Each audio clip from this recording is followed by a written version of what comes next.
India में सबसे जो फर्टाइल एरिया है वो हरियाणा का है। हाँ, पंजाब हरियाणा का सबसे फर्टाइल एरिया है। जमीन बहुत सुपीक है वहाँ पे, काफी पानी भी बहुत है, तो एग्रीकल्चर बेस्ड शुरू से है वहाँ पे, इम्पोर्टेंस तो शुरू से है उसका। और वहाँ पे अलग अलग सभ्य का मिलाप हुआ है, बुद्धिस्ट भी वहाँ आ गए, जैन भी गए, फिर मुगल भी आ गए वहाँ पे, हाँ, ब्रिटिश लोगों ने भी उस पे काफी बड़े पैमाने पे खूब वहाँ है, हाँ। लड़ाई की। तो वो जानते थे कि बहुत इंपॉर्टेंट एरिया है, not from point of view of agriculture है ही, लेकिन जैसे आपने खेती का जिक्र किया, वो भी रिसोर्सेज नजदीक है उसके पास। आजू बाजू में जो आपका तोशाम हिल्स है उसमें भी काफी रिसोर्सेज है, हाँ, तो शाम हाँ हमारे पास में है तो तो वो सब खजाना वहाँ पे है इतना बड़े पैमाने पे। वहाँ की शुरुआत है, हमारी सभ्यता की शुरुआत वहाँ पे।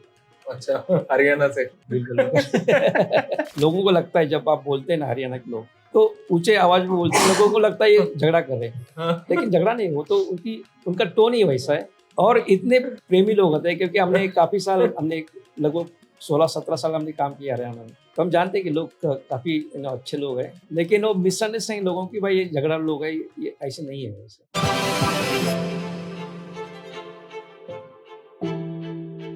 सो सर कैसे हो आप? थैंक बस यू ठीक सो है, मच, बिल्कुल thank thank you so much for coming first of all, and you are Pleasure. Looking really handsome. आप लगते नहीं हो कि आप खुदाई करने वाले हो।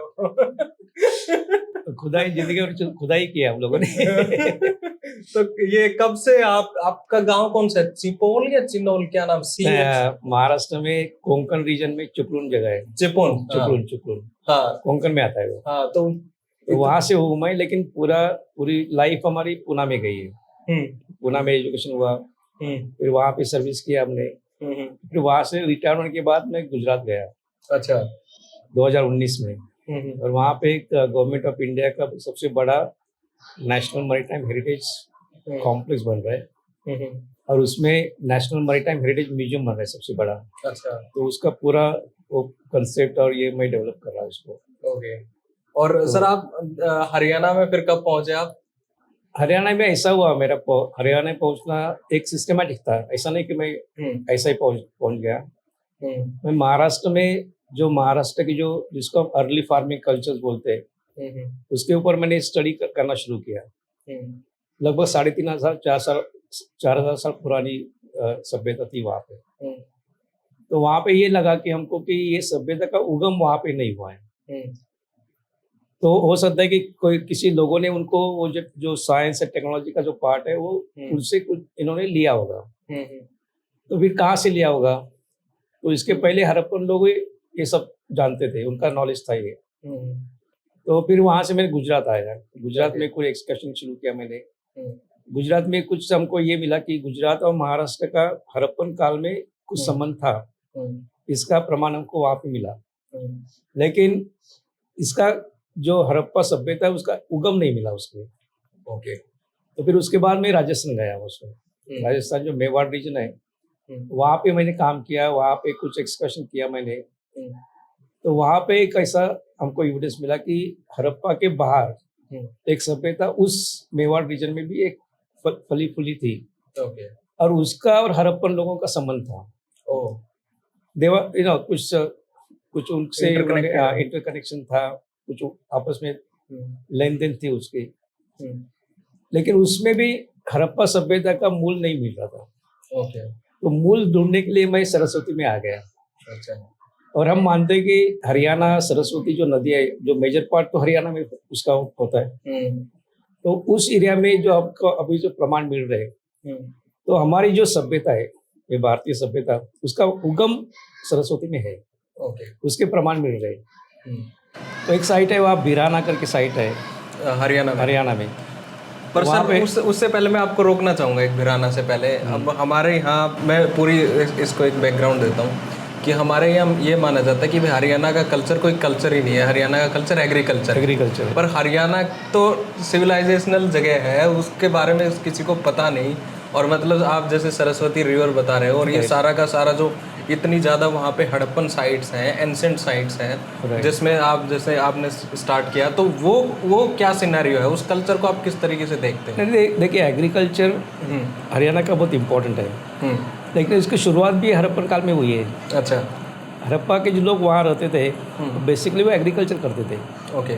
और फिर उनका एग्रीकल्चर करते करते उनका बाहर के सभ्यता से संबंध आ गया।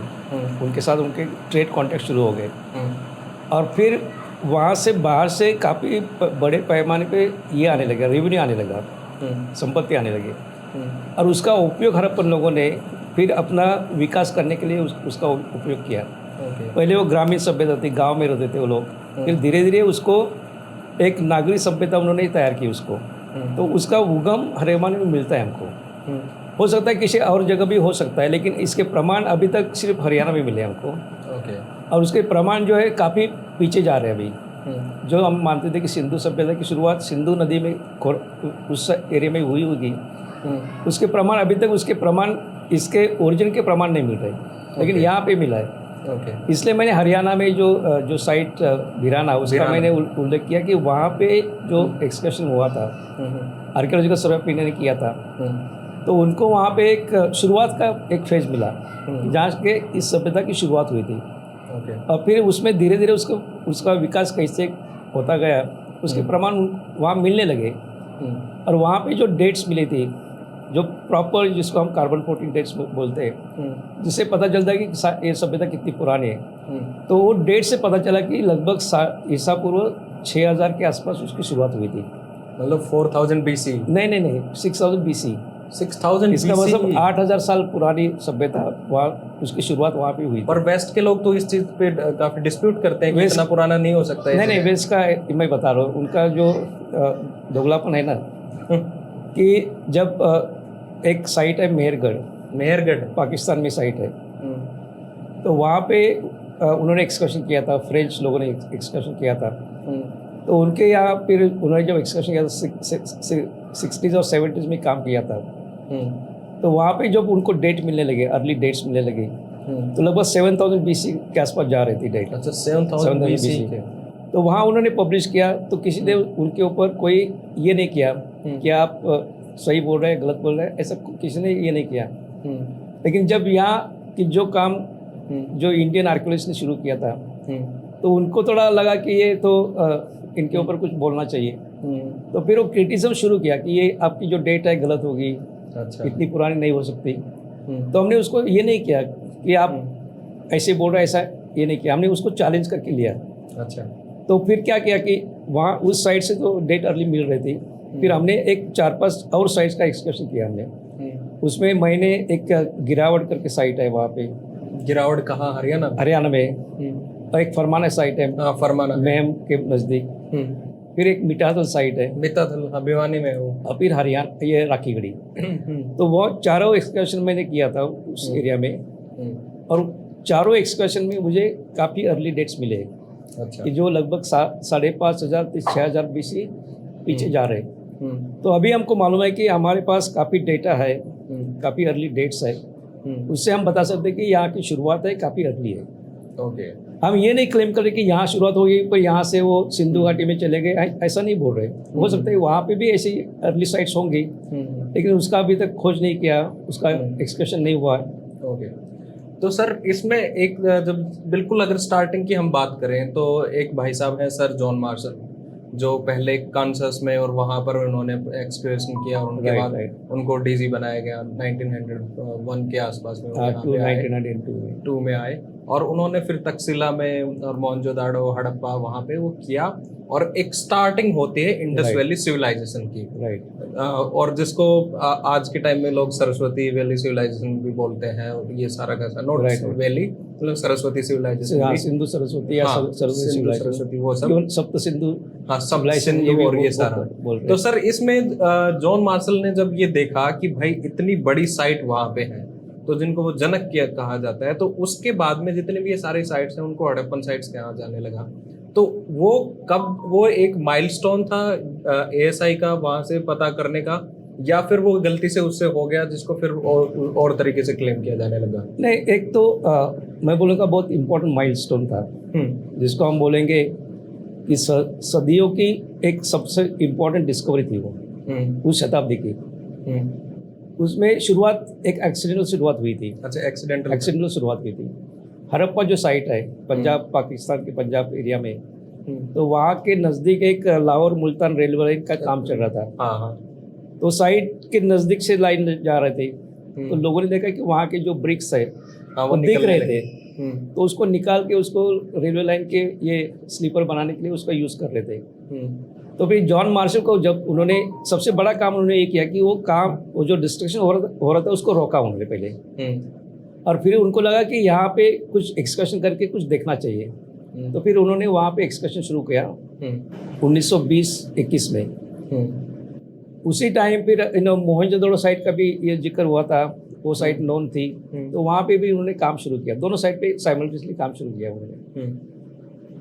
ये एक्सकर्शन करने के पहले ये माना जाता था, जो ब्रिटिश हिस्टोरियंस ने लिखा है कि साउथ एशिया के हिस्ट्री में एक बड़ी गैप है। अच्छा, गैप है। हाँ, उनको जो विंसेंट स्मिथ जैसे स्कॉलर्स है, उन्होंने किताब इंडियन हिस्ट्री के ऊपर किताब लिखी है। तो उन्होंने अपने हिस्ट्री में लिखा है कि India jumps from stone age to the stupa period, the Buddhist period. Okay. और बीच में कुछ नहीं है। अच्छा, बीच में खाली है। तो एक तो स्टोन एज का एविडेंस मिलता है यहाँ पे, और फिर सेटल लाइफ का एविडेंस है लगभग ईसा पूर्व 6वीं शताब्दी में मिलता है, ऐसा उनका कहना था। और बीच में कुछ नहीं है। तो उन्होंने अपने किताब में लिखते गए कि साउथ एशिया में गैप है हिस्ट्री में। ओके। लेकिन ये एक्सकर्शन करने के बाद, एक्सकर्शन शुरू हुआ 1920-21 में, लेकिन 4 साल उनको मालूम नहीं पड़ा था कि ये पुराने कितने हैं, कितना पुराना एविडेंस मिल रहा है। उनको इसके बारे में जानकारी नहीं थी। फिर बाद में जब उन्होंने कुछ मेसोपोटामिया में जो लोग काम कर रहे थे, उनसे इनका संबंध आ गया। एक लियोनार्ड उली करके उनके मित्र थे, वहाँ पे मेसोपोटामिया में काम कर रहे थे। तो वहाँ पे उन्होंने लियोनार्ड उली ने कुछ एविडेंस बताया कि ये एविडेंस हमको मिलता है। और वहाँ पे कुछ हड़प्पन सील्स मिले थे उनको, वहाँ के कुछ हड़प्पन पॉटरी भी मिली थी, कुछ हड़प्पन वेट्स मिले थे वहाँ पे। तो जब उन्होंने जॉन मार्शल को दिखाया, तब जॉन मार्शल कन्विंस हो गया कि जो एविडेंस हड़प्पा और मोहनजोदड़ो में मिलता है वो उतना ही पुराना होगा जो मेसोपोटामिया में मिलता है। अच्छा। तो फिर उन्होंने क्या किया, मेसोपोटामिया का जो ये है ना सभ्यता है, उसके प्रॉपर डेट अवेलेबल है, क्योंकि उनके यहाँ जो लिखित एविडेंस मिलता है, लिपि मिलती है, उसका वाचन हुआ है। ओके। तो उसमें पूरा डेट मिलता है कि ये लेवल कितने साल पुरानी है। जिसमें जो एविडेंस मिलता था, हड़प्पन सील्स मिलते थे, हड़प्पन वेट्स मिलते थे, उस लेवल की जो डेट थी वो 2450 BC ऐसी डेट थी। ओके। तो फिर जॉन मार्शल को लगा कि उन्होंने एक नई सभ्यता उसको ढूंढ के निकाला है साउथ एशिया में। और फिर उन्होंने उसके ऊपर स्टडी किया, और उसने उसको 20 सितंबर 1924 में इलस्ट्रेटेड लंदन न्यूज़ में उन्होंने फर्स्ट आर्टिकल पब्लिश किया। अच्छा, उसके और उसमें उन्होंने हड़प्पन सिविलाइजेशन की डिस्कवरी का जिक्र किया है। ओके। तो उसका ये हुआ कि उससे क्या हुआ कि जो सो कॉल्ड गैप जो थी, गैप तो नहीं थी, लेकिन वो मानते थे कि डिस्कवरी नहीं हुई, इंडियन हिस्ट्री में गैप है। तो वो डिस्कवरी हुई वहाँ पे। और अभी हम लोग शायद इंडिया, चाइना, ऐसे गिने चुने देश है कि जहाँ का ऐतिहासिक कंटिन्यूस हिस्ट्री हमको मिलती है। ओके। और हमारी जो हिस्ट्री है, हमारी कम से कम 20 लाख पीछे जाती है। ये 20 लाख पीछे जाती है। कौन से रामायण वाले? नहीं, रामा नहीं। अच्छा, जिसको हम पाषाण युग बोलते हैं। अच्छा। उसकी शुरुआत, पाषाण युग की शुरुआत 20 लाख पीछे जाती है अभी। ओके। तो 20 लाख से अभी तक की पूरी एक कंटिन्यूटी हमको मिलती है। तो जो सो कॉल्ड गैप था उसको ये किया गया, फुलफिल हो गया। तो बहुत इंपॉर्टेंट ये था, उसकी डिस्कवरी ये थी। ओके। तो सर, अब हम राखी गढ़ी पे आते हैं। तो why Rakhi Garhi so important and so unique? Rakhi Garhi में 2-3 मैंने राखी गढ़ी के पहले फरमाना में एक्सकर्शन किया था, बड़े पैमाने पे। और फरमाना पे हमारे 2 ऑब्जेक्टिव थे। एक तो ये सभ्यता का विकास कैसे होता गया। हम जानते थे कि सभ्यता के 3 अलग अलग पड़ाव है। जिसको अर्ली जो पार्ट है उसको हम अर्ली हड़प्पन बोलते हैं। उसके बाद में एक मैच्योर हड़प्पन फेज आता है, उसको हम हड़प्पन सिविलाइजेशन फेज बोलते हैं। और जो अर्ली फेज है उसकी डेट अब हमको मिल रही थी यहाँ पे 6000 BC से 2600 BC तक की डेट मिल रही है। 2600 BC से 1900 BC तक जो अर्बन फेज है, जिसको हम हड़प्पन सिविलाइजेशन फेज बोलते हैं, वो फेज मिलता है। सबसे प्रॉस्परस फेज वो था। और उसके बाद 1900 की BC के बाद वो डिक्लाइन शुरू होता है। उसको वो डिकेडेंट फॉर्म में सर्वाइव कल्चर होती है, उसको हम लेट हड़प्पन फेज बोलते हैं। तो हम मानते थे कि जो विकास हुआ उनका और जो अर्बनाइजेशन आ गई इस साउथ एशिया में, तो जो अर्ली फेज है उसी में डेवलपमेंट होता गया और उसका रूपांतर अर्बन फेज में हुआ, ऐसा हम मानते थे। ओके। लेकिन उसके प्रमाण नहीं मिल रहे थे। अच्छा। उसके प्रमाण हमको ये फरमाना में मिलना शुरू हो गए, लेकिन फरमाना में हम इतना काम नहीं कर पाए क्योंकि साइट बहुत डिस्टर्ब थी और जो अचीव करना था वो शायद वहाँ पे नहीं कर पाते थे। कितने स्केलेटन मिले सर आपको वहाँ पे? नहीं, वो मैं आ रहा हूँ अभी। अच्छा, उसके ऊपर आ रहा हूँ मैं। तो फिर हमको लगा कि जब हम फरमाना में काम कर रहे थे 2006 से 2010-11 तक हम वहाँ पे काम किया, तब हर साल हम राखीगढ़ी में जाते थे। वहाँ से 30 किलोमीटर दूर है। तो जब हम जाते थे इस राखीगढ़ी में, तो हम देखते थे कि लोग उसको खराब कर रहे, उसको खोद रहे, एनकरेजमेंट हो रहे। तो हमको लगा कि यहाँ पे काम करेंगे तो हमारा जो ऑब्जेक्ट है उसको भी हम लोग अचीव कर सकते हैं और उसके अलावा इस साइट को हम बचा सकते हैं। जब काम शुरू हो जाएगा लोगों को हम समझा सकते हैं।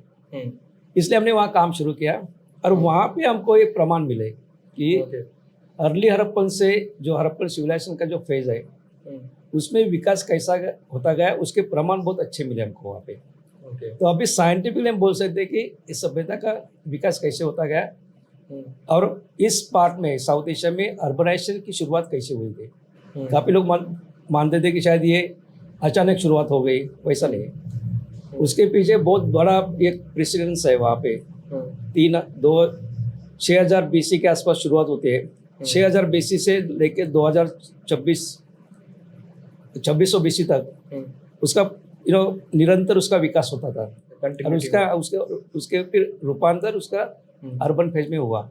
तो वो बहुत अच्छा एविडेंस मिला। तो इसके लिए हमको राखीगढ़ी में काम करना था। और दूसरा जो मेन ऑब्जेक्टिव था कि जो हमने फरमाना में शुरू किया था कि हमको इन लोगों के बारे में जानकारी करनी थी। काफ़ी लोग मानते, कुछ स्कॉलर्स बोलते कि हड़प्पन लोग यहाँ के थे, कुछ लोग बोलते वो बाहर से आए, उन्होंने सभ्यता उसका विकास किया, ऐसे मानते थे। लेकिन उसके साइंटिफिक प्रमाण नहीं थे। अगर आपको लोगों के बारे में जानना है तो उनका डीएनए मिलना जरूरी है। सिर्फ उनके स्केलेटल रिमेन्स के ऊपर से हम बता नहीं सकते कि ये लोग कौन थे। तो वो एक प्रयास हमने फरमाना में शुरू किया था 2006 में। लेकिन मैं ये फ्रैंकली मैं एडमिट कर रहा हूँ कि हम वहाँ पूरे फेल हो गए हम वहाँ पे फरमाना में। क्योंकि एक तो हम लोग जो डीएनए रिसर्च है बहुत ही इम्पोर्टेंट और सेंसिटिव रिसर्च है। उसको रिसर्च करने के लिए क्या क्या तैयारी करना चाहिए, क्या क्या प्रिकॉशन लेना चाहिए था, हमको मालूम नहीं था। अच्छा। हमने शुरुआत की और वहाँ पे हमने लगभग 70 स्केलेटल रिमेन्स वहाँ पे एक्सकर्ट किया। हड़प्पन लोगों की सिमेट्री हमेशा मिलती है, बड़े बड़े जो शहर थे सिमेट्री है 1 किलोमीटर दूरी पे मिलती है उनकी। तो वहाँ पे हमने सिमेट्री में एक्सकर्शन करके 70 बरियर्स निकाले। तो हमारी जो गलती हुई थी, हमने पूरे 70 बरियर्स हमने खोद के उसको पूरा रिकॉर्ड किया और 2 महीने के बाद हम वो डीएनए निकालने की कोशिश की हमने। 2 महीने खुले थे ना वो, तो बारिश आता था, कभी बारिश आया, कभी धूप थी, तो उससे जो कुछ प्रमाण थे वो निकल गए थे। तो बाद में जब हम लोग प्रयास कर रहे थे हमको सफलता नहीं मिली उसमें। लेकिन बाद में क्या हुआ कि मैं इंटरनेशनल इसमें सर्किट में था मैं, तो कोरिया में काफ़ी अच्छा काम हुआ था डीएनए रिसर्च का। तो उन्होंने हमको बोला कि ये आपको ये कुछ प्रिकॉशन लेने की ज़रूरत होती है, क्योंकि हमारा जो डीएनए जब हम एक्सकर्शन करके स्केलेटल रिमेन्स निकालेंगे तो हमारा डीएनए उसमें भी जाएगा। अच्छा, उसमें चले जाता है। तो अगर वो हमारा उसमें गया तो शायद हम लोग उसको ये नहीं कर पाएंगे। सर, इसी से मेरे को इंटरेस्टिंग चीज याद आ रही है। बिहार में एक आर्कियोलॉजिस्ट आए थे 70s के आसपास में फ्रांस से। तो वो आए, उन्होंने खूब मेहनत करके वहां से वो डीएनए कलेक्ट करके लेके गए और वहां से डीएनए कलेक्ट करके उनको पता लगा कि ये डीएनए यहाँ पे ये स्केलेटन का डीएनए फ्रेंच लोगों से मैच हो रहा है, फ्रेंच एंसेस्ट्री से। तो उन्होंने पब्लिश भी कर दिया, सब कुछ कर लिया। बाद में पता लगा कि ये भाई साहब खुद का डीएनए वहां से कनेक्ट कर ले आए। नहीं, आपको मैं बता रहा हूँ कि जो देखिए राखीगढ़ी में जब हमने शुरू किया ना काम, तो जो प्रिकॉशन उन्होंने बताया था जो कोरियन साइंटिस्ट ने, वो कोविड वाला पूरा कोविड वाला हमने पूरा यूज किया, पूरा मास्क यूज किया, हैंड ग्लोव्स वगैरह यूज किया हमने।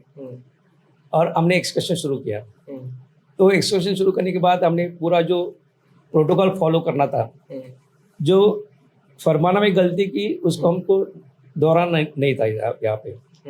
तो हमने क्या किया, एक बरियल हमने टारगेट किया, एक टाइम एक बरियल। तो उसको एक्सकर्शन किया, उसको तुरंत हमने डॉक्यूमेंट किया, उसको पूरे सैंपल्स कलेक्ट करके हमने लेबोरेटरी भेजना शुरू किया। ऐसे लगभग 60 स्केलेटन रिमेन्स हमने एक्सकर्ट किया वहाँ पे। जब हमको डीएनए मिला, अच्छा, तब हमको कुछ ईस्ट एशियन लोगों के प्रमाण उसमें मिलने लगे, हड़प्पन लोगों में। ओके। और होना ही नहीं चाहिए, क्योंकि हड़प्पन लोगों का चाइना, कोरिया, जापान के साथ कोई संबंध नहीं था उस टाइम। उस एरिया में गए नहीं वो, उनका कोई संबंध नहीं था। तो फिर कैसे आ गए इसमें, हम ढूंढना शुरू किया। तो हमारा एक जो स्टूडेंट था, वो कोरिया का स्टूडेंट था, और वो एक्सकर्शन कर रहा था वहाँ पे। तो ये प्रिकॉशन लेने के बावजूद उसका डीएनए उसमें चला गया। तो कितना सेंसिटिव है मैं बता रहा हूँ।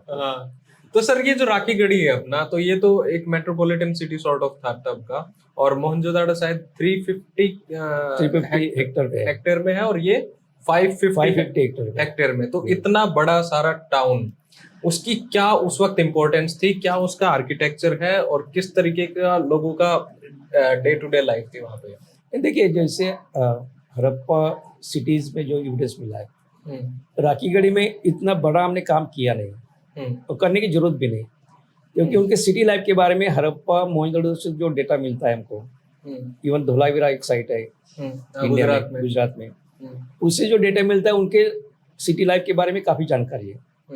उनके कैसे उन्होंने अपने सेटलमेंट्स कैसे ऑर्गेनाइज किए थे, पूरा perfectly north south east west road थे, दोनों तरफ घर बनाते थे। फिर बाथरूम टॉयलेट की सुविधा उन्होंने शुरुआत की थी, इसका एविडेंस इंडिया के बाहर नहीं मिलता, प्राचीन एविडेंस। तो वो शुरुआत उन्होंने की। फिर कुआं खोदने लगे वो, तो पूरा सिस्टमेटिकली प्लान उन्होंने सिविक कम्युनिटीज उसमें डेवलप की उन्होंने। और उनका जो ये था, वहाँ पे कुछ जैसे हम हमेशा मेसोपोटामिया और इजिप्ट के साथ सिंधु सभ्यता को हम जोड़ते हैं, क्या उसकी कंपैरिजन हम करते हैं, पैरेलल देखते हैं। तो वहाँ पे क्या मिलता है कि वहाँ के राजे थे, जो डेवलपमेंट हो रही थी, वहाँ पे बड़े बड़े पिरामिड्स मिलते हैं, बड़े बड़े जिगर्स मिलते हैं, बड़े बड़े मंदिर टेम्पल्स मिलते हैं। वो सिर्फ राजा के लिए बनाए थे उन्होंने, लेकिन उसके प्रमाण हड़प्पा में नहीं मिलते। तो यहाँ पे जो हमने एक आर्टिकल लिखा है, जो G20 हुई थी ना, तो उसमें हमारे प्राइम मिनिस्टर का एक सबसे पहला एजेंडा था, India the mother of democracy. तो उसके ऊपर साइंटिफिक किताब Indian council of historical research ICHR, उन्होंने इसके ऊपर किताब निकाला है। तो मैंने एक आर्टिकल उसमें लिखा है कि हड़प्पन लोगों से शुरुआत हुई थी डेमोक्रेसी की, क्योंकि वहाँ पे राजा का कोई पैलेस नहीं मिलता हमको, ना उनके कोई बड़े बड़े जो रॉयल टूम्स है वो नहीं थे। और जो प्रमाण मिलते हैं हमको, जो आर्कियोलॉजिकल डेटा मिलता है, उससे पता चलता है कि शायद ये छोटी सी हायरार्की थी। कुछ लोग जैसे गांव में होते हैं, कुछ लोग इम्पोर्टेंट जैसे सरपंच है या पंचायत के लोग हैं, थोड़ा उनका इम्पोर्टेंस ज़्यादा होता है, बाकी लोगों का थोड़ा सा ये होता है। उस प्रकार की सिस्टम थी उस टाइम। और जैसे पंचायत सिस्टम उन्होंने शुरुआत की थी, और वही कंटिन्यू होते गए। तो ये डिफरेंस हमको मिलता है। तो सर, डोंट यू थिंक ये कंक्लूजन थोड़ा सा अर्ली है, जब हमने राखीगढ़ी का 1% एक्सकवेशन किया है? ये राखीगढ़ी के इसके ऊपर डिपेंड, ये फुल्ली उसके ऊपर ये नहीं है, बेस्ड नहीं है। बाकी जो साइट का जो एविडेंस हमको मिलता है, ये जो एविडेंस या ये जो कंक्लूजन हमने निकाला है, वो सिर्फ राखीगढ़ी के बेस पे नहीं है। जैसे धोलावीरा में जो काम हुआ है उसके बेसिस पे है, हड़प्पा में जो काम हुआ है, मोहनजोदड़ो में जो काम हुआ है, और बाकी जैसे कालीबंगा में, लोथल, काफी जगह पे एक्सकर्शन हुआ है। वो सबका डेटा मिला के हमने ये कंक्लूजन निकाला है। तो सर, वहाँ पे ट्रेड भी होता था आपस में, जैसे खेतड़ी बगल में है, नोट्सो बगल में, पर आसपास है, और वहाँ पर कॉपर खेतड़ी का वहाँ पे यूटिलाइजेशन होता था, उसके भी प्रमाण मिले हैं। तो जो आप जैसे बता रहे हो कि आंगन होते थे, गलियां होती थी, वो कंटिन्यूटी क्या आपको आज के हरियाणा में दिखती है? बिल्कुल बिल्कुल। आपको अच्छे लगेगा कि जब हम एक्सकर्शन करते हैं ना, तो वहाँ 3-4 महीने रहते हैं, तंबू लगा के रहते हैं हम लोग। तो जब हम गांव में जाते कभी राखीगढ़ी में घूमने के लिए शाम को कभी, तो मुझे हमेशा फील होता है कि मैं हड़प्पन गांव में घूम रहा हूँ। इतनी सिमिलरिटीज है। अभी के जो रोड है एग्जैक्टली उनका डायमेंशन हड़प्पन रोड के बराबर है डायमेंशन। अच्छा, जो अभी के जो बिल्कुल बिल्कुल अभी के, और अभी का जो टिपिकल जो ट्रेडिशनल हाउस होता है ना, घर मकान, वो मकान हड़प्पन हाउस के बेसिस पे बनाया गया है। अच्छा, वैसे हरियाणा में देखिए आप, बीच में कोर्टयार्ड होता है हम्म, और रूम्स चारों तरफ रूम्स होते हैं, हाँ घर, बहुत ही आंगन बीच में होता है, हाँ तो बहुत साइंटिफिक है वो, क्योंकि उससे फिर वो वेंटिलेशन जो चारों तरफ आपके रूम में जाता है, लाइट जाती है उससे। हम्म, तो ये बिल्कुल टिपिकल हड़प्पन घर जो मकान है, उसी का मॉडल हम लोग अभी भी फॉलो करते हैं। ओके, ये सारा फिर scene। तंदूर की जो कंसेप्ट है, अच्छा, तंदूर, वो हड़प्पन लोगों ने शुरुआत की थी। अच्छा, और सबसे इम्पोर्टेंट की एक जो डेलीकेसी हड़प्पन लोगों ने जो शुरुआत की थी, दो इम्पोर्टेंट डेलीकेसी उन्होंने शुरुआत की थी, उन्होंने इंट्रोड्यूस की थी। एक तो तंदूर चिकन, अच्छा, तंदूरी चिकन। हड़प्पन लोगों ने शुरुआत की थी। तो इसलिए चिकन चिकन मिला आपको कहीं हाँ, वहाँ? चिकन कालीबंगा जो साइट है ना, अच्छा, वहाँ मिला। वहाँ पे प्रॉपर तंदूर मिले वहाँ पे, हाँ, और चिकन चाट, चिकन बोन्स मिले, चिकन बोन्स मिले चाट मिले, और चाट मतलब। बिल्कुल चाट में उसको जले हुए बोन्स है, इसका मतलब उसको भूनते थे, अच्छा, तो उसके प्रमाण मिले। अच्छा, अच्छा, अच्छा। और दूसरा प्रमाण हमको फरमाना में जो मिला है कि इंडियन करी की शुरुआत, इंडियन करी जो है ना, हाँ, शुरुआत हड़प्पन लोगों ने की थी अच्छा, करी। करी के। बिल्कुल, हमने एक साइंटिफिक स्टडी किया था, वो जो पॉट्स के अंदर जो रेसिड्यू रहता है उसका स्टडी किया था हम लोगों ने। तो उसमें हमको करी के इंग्रेडिएंट्स मिले थे, उसमें हल्दी मिली थी, उसमें जिंजर मिला था, उसमें लहसुन का एविडेंस मिला, इवन बैंगन का एविडेंस मिलता है। ये सब इंग्रेडिएंट्स इंडियन करी के हैं। अच्छा, अच्छा, तो ये दो इम्पोर्टेंट डेलिकेसीज हड़प्पन लोगों ने शुरुआत की थी उससे। ओके। और सर, ये जो कल्टीवेशन वाला होता है, ये भी है शायद? हाँ, उन्होंने ये शुरुआत की थी ना कल्टीवेशन। जैसे हम एग्रीकल्चर कल्टीवेट बिल्कुल, करते हैं, बिल्कुल। उसमें एक लाइन और फिर पैरेलल लाइन जो बिल्कुल, वो करते तो हैं। दो, हाँ, उसमें जो कालीबंगा में एविडेंस मिला है, तो उसमें प्लाउड फील्ड का एविडेंस मिला है, लगभग 2900 BC का एविडेंस है वो। तो उसमें एक डायरेक्शन में कुछ क्लोज प्लाउ मार्क्स मिलते हैं, बहुत क्लोज ईच अदर, और दूसरे डायरेक्शन में कुछ एक दूरी पे ऐसे प्लाउ मार्क्स मिलते हैं। तो उसमें जो क्लोज प्लाउ मार्क्स है, उसमें मेन क्रॉप उसको ग्रो करते थे, व्हीट, बार्ली। और जो प्लाउ मार्क्स अपने दूरी पे है, उस पर सेकेंडरी क्रॉप यूज करते थे, जैसे हॉर्स ग्राम होगा या ऑयल सीड्स हो गए। तो ये शुरुआत उन्होंने की थी, और वही परंपरा अभी भी हरियाणा में, पंजाब में वही परंपरा चलते आ रहे हैं। तो एक कंटिन्यूटी मिलते हैं हमको उसमें भी। सर, कल्चर में तो कंटिन्यूटी है, कुछ वो आदमियों में वो गुण दिखे हड़प्पा वाले। अरे बिल्कुल बिल्कुल। जो डीएनए हमने निकाला है ना उनका, देखिए उस पे तो 2 कमेंट्स हुए थे, हमने 2019 में इसको पब्लिश किया था। जो आपका जो फेमस जो लेटर है जीनोम पे हमने जो पब्लिश किया था पेपर 2019 में, एक शेल जर्नल है, सबसे 28 लोगों ने किया था शायद, ये कितने? नहीं, वो तो अलग था। अच्छा, वो अलग है। एक, हाँ, ये 10 लोगों ने किया था हमने। तो उसके बारे में थोड़ा मैं बताना चाहूँगा कि हमने रिसर्च कैसे शुरुआत की। लेकिन जब जो पब्लिश होने के बाद 2 कमेंट आने लगे। एक तो वो बोले कि हमने 2019 में पब्लिश किया, तो एक कमेंट था कि ये बीजेपी गवर्नमेंट को खुश करने के लिए ये ऐसा निकाला है उन्होंने। लेकिन साइंस में ऐसा नहीं कर सकते हम लोग। जो डेटा है वो हमने पब्लिक डोमेन में रखा है, जिसको चाहिए वो चेक कर सकते हैं। और जो कमेंट करने वाले लोग थे, उनको सब्जेक्ट के बारे में कोई जानकारी नहीं थी, ऐसे लोग कमेंट करते थे। जो सचमुच सब्जेक्ट के बारे में जानते हैं, उन्होंने कुछ कमेंट किया नहीं, उनको लगा कि ये साइंटिफिक एविडेंस है और इसको मानना चाहिए। तो वो एक कमेंट था, वो गलत था। कभी एकेडमिशियंस का ऐसा कुछ फ्रॉड नहीं करते, एक तो। दूसरा कमेंट था कि सिर्फ एक स्केलेटल रिमेन्स से हमको डीएनए मिला है। अच्छा, एक से हमने 60 एक्सकर्शन किए थे, लेकिन सिर्फ एक से एक डीएनए मिला है। तो एक डीएनए के ऊपर से हम कैसे बोल सकते हैं कि इन लोगों का जीनोम या जेनेटिक हिस्ट्री ऐसी थी। लेकिन जीनोमिक साइंस में ये होता है कि एक डीएनए मिला तो भी बहुत इंपॉर्टेंट होता है। जैसे हम जो चावल पके या नहीं, वो देखने के लिए सिर्फ एक ही चावल हम उठाते हैं, उसको टेस्ट करते हैं। तो DNA is like that only.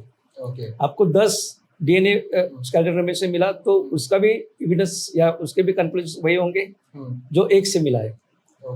लेकिन एक जो मिला है बहुत इंपॉर्टेंट है, क्योंकि इस एरिया में डीएनए सर्वाइवल बहुत मुश्किल होता है।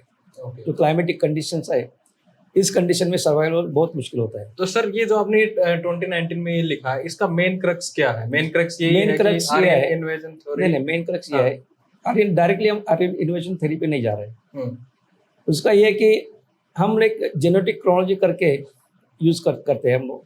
हम्म, तो डीएनए हड़प्पन लोगों का मिला, लेकिन उसका मूल कहाँ पे है, हम्म, इस डीएनए की शुरुआत कहाँ से हुई, उसको देखने के लिए एक जीनोमिक क्रोनोलॉजी का हम यूज करते हैं। तो यूज करके हम पीछे गए तो लगभग इनकी शुरुआत लगभग ईसा पूर्व 10,000 के आसपास शुरुआत हुई थी। अच्छा, जो 10,000 10,000 BC के आसपास। तो 10,000 BC के आसपास ये हुआ कि हंटर गैदर्स लोग थे, उस टाइम एग्रीकल्चर भी नहीं था। तो अफगानिस्तान ईरान बॉर्डर पे कुछ हंटर गैदर्स थे, तो उसमें दो गुट तैयार हो गए। एक तो हमारे यहाँ आ गए साउथ एशिया में, और एक गया सीधा ईरान में गया।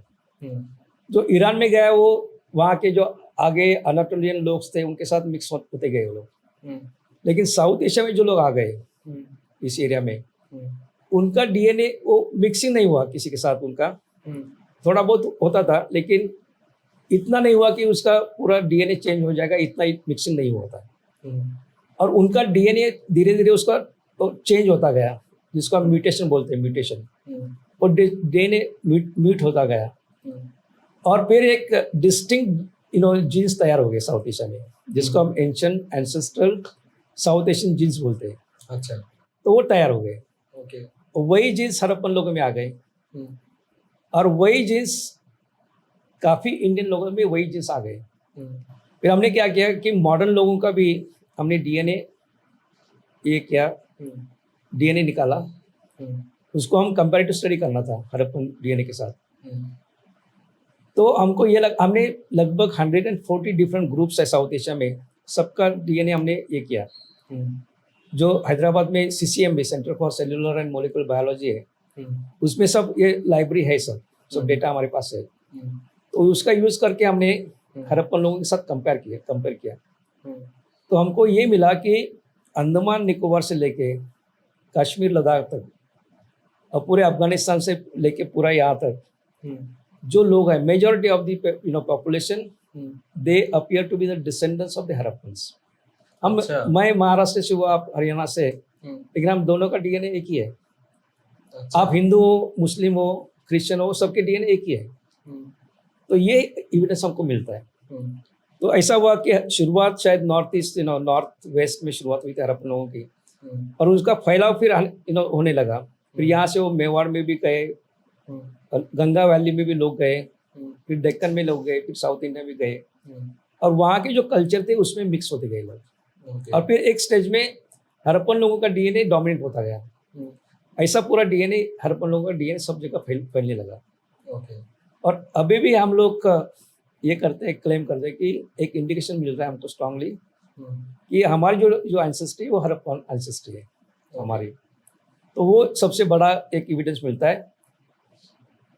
और दूसरी फैक्ट ये है कि एक कंटिन्यूटी, 12,000 साल एक कंटिन्यूटी मिलती है डीएनए में।